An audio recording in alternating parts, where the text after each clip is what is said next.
नमस्कार मित्रों, जैसे हम जानते हैं कि हम आप सब इस संसार में आने के बाद कर्म बंधन में बंध जाते और या तो अच्छे कर्म करते हैं या तो बुरे कर्म। अच्छे कर्म करते हैं तो हमें पुण्य की प्राप्ति होती है और बुरे कर्म करते हैं तो पाप की प्राप्ति होती है। शुभ कर्मों के फल से हम सुखी हो जाते हैं और अशुभ कर्मों के फल से हम दुखी होते हैं। यदि हम सुखी रहना चाहते हैं तो हमें कर्म करने पड़ेंगे और कर्म करने के लिए जीवन के हर क्षेत्र में अच्छे काम करने पड़ेंगे।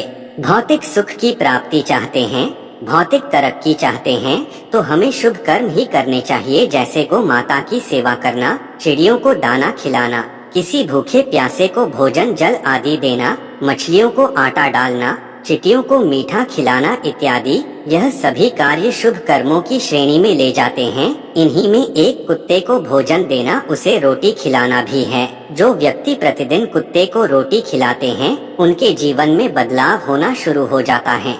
कुत्ते को रोटी खिलाने से किन किन देवी देवताओं का आशीर्वाद उसे प्राप्त होता है और प्रातः होने पर उसे क्या प्राप्त होता है, इसकी जानकारी आज इस वीडियो के माध्यम से आपको देने की कोशिश करूंगा। इससे पहले कि आप भूल जाएं, कृपया वीडियो को लाइक कर दें और यदि चैनल पर पहली बार वीडियो देख रहे हैं तो इसे सब्सक्राइब करके बेल आइकन को प्रेस कर दें ताकि आने वाली वीडियो का नोटिफिकेशन आपको सबसे पहले प्राप्त हो। मित्रों, आप तो जानते हैं कि कुत्ता बहुत ही वफादार प्राणी है। वह अपने मालिक के लिए अपनी जान भी दे सकता है। दोस्तों, आपको बता दें कि कुत्ता भैरव जी के सवारी है।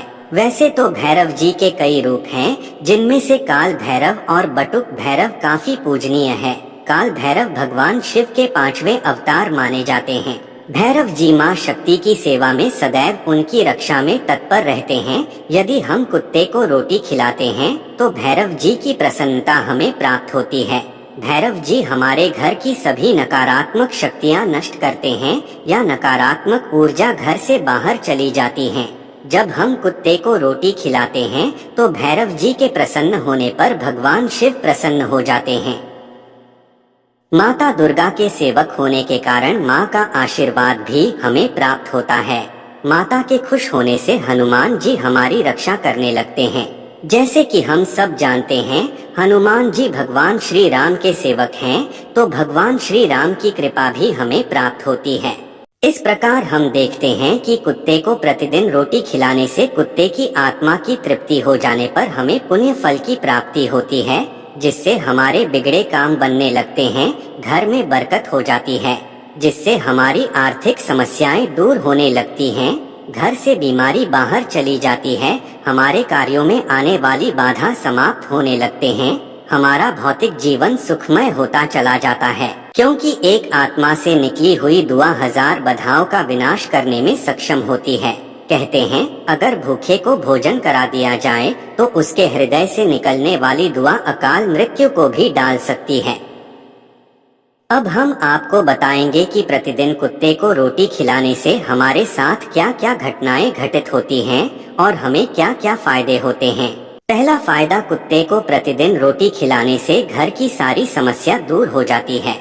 दूसरा फायदा, रोटी को सरसों के तेल से चुपड़कर और थोड़ा सा गुड़ रखकर शनिवार के दिन काले कुत्ते को रोटी खिलाने से सभी क्रूर ग्रह राहु केतु शनि आदि का नकारात्मक प्रभाव नष्ट हो जाता है। तीसरा फायदा, आर्थिक समस्या दूर होता है और कर्ज से छुटकारा मिल जाता है।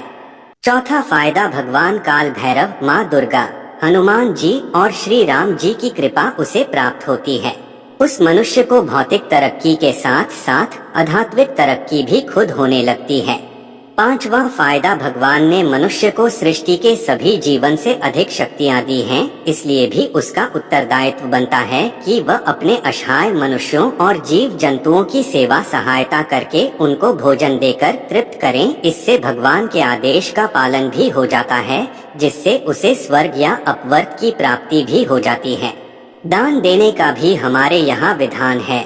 हम जो कमाते हैं उसका 10वें भाग दान में देना चाहिए। यदि हम इस आदेश का पालन करते हैं तो हमारे साथ भगवान का भी आदेश का पालन हो जाता है। यदि वह जीव हत्या नहीं करता है, जीवन पर दया करता है और जीवन को उनका भोजन देकर के यहाँ तक उसकी क्षमता है उतना करने के बाद यदि वह उन्हें तृप्त कर देता है भोजन देकर के, तो उसे क्या मिलता है। अब जैसे चींटी हैं, चींटियों को आटा खिला देते हैं, मछलियों को आटे की गोली डालते हैं, कुत्ता बंदर इत्यादि को उनका भोजन देकर के उनकी आत्मा को जब तृप्त कर दिया जाता है तो करने वाले को अच्छे पुण्य की प्राप्ति होती है, फिर उसको पूजा पाठ की भी आवश्यकता नहीं है। जब भगवान चाहेंगे तो उसे ऐसे गुरु की प्राप्ति हो जाएगी जो तत्वदर्शी होगा, और ब्रह्मा निष्ठा ऐसा गुरु भगवान की कृपा से ही मिल पाता है।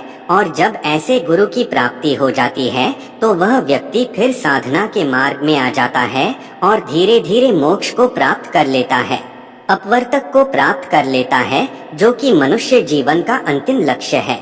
हमारे शास्त्रों में मनुष्य के लिए 4 पुरुषार्थ बताए गए हैं। पहला पुरुषार्थ है धर्म। तो यह धर्म कार्य हम कर रहे हैं, जो हम बता रहे हैं आपको, यह सभी धार्मिक कार्यों के अंतर्गत आता है। तो धर्म अर्थ, धर्म करने से अर्थ की प्राप्ति होती है, और जब अर्थ का सदुपयोग होता है तो उसे सुख की प्राप्ति होती है, अर्थात कर्म की प्राप्ति होती है। और जब कर्म की प्राप्ति होती है, धर्म के द्वारा कमाया गया है, धर्म के मार्ग पर चलकर कमाया गया है, तो फिर उसे भगवान की कृपा प्राप्त होती है, और भगवान की कृपा से उसे ब्रह्मानिष्ठ और तत्वदर्शी संत मिल जाते हैं, जो उसे आध्यात्मिक मार्ग पर चलाने में सक्षम होते हैं, आध्यात्मिक साधना देते हैं, जिस पर चलकर के व्यक्ति अंतिम लक्ष्य की प्राप्ति कर लेता है, और वह लक्ष्य है मोक्ष की प्राप्ति, अत्यंत सुखों की प्राप्ति, अर्थात जन्म मरण से छुटकारा मिल जाता है। तो एक कुत्ते को रोटी खिलाने से भी व्यक्ति कहां से कहां पहुंच सकता है। आपने अच्छी तरीके से इस बात को समझ लिया होगा। बात कुत्ते तक सीमित नहीं है, अन्य प्राणी भी है, छोटे बड़े जहां तक हो सके। मनुष्य सबसे बड़ा है और मनुष्य सृष्टि का सिरमौर है। समस्त सृष्टि में विकृति पैदा ना हो जाए, यह जिम्मेदारी मनुष्य की है। इन कार्यों को करता है तो उसे मोक्ष प्राप्त करने से कोई नहीं रोक सकता। भगवान स्वयं उसमें सहायक होते हैं और अंत में अपने में मिला लेते हैं।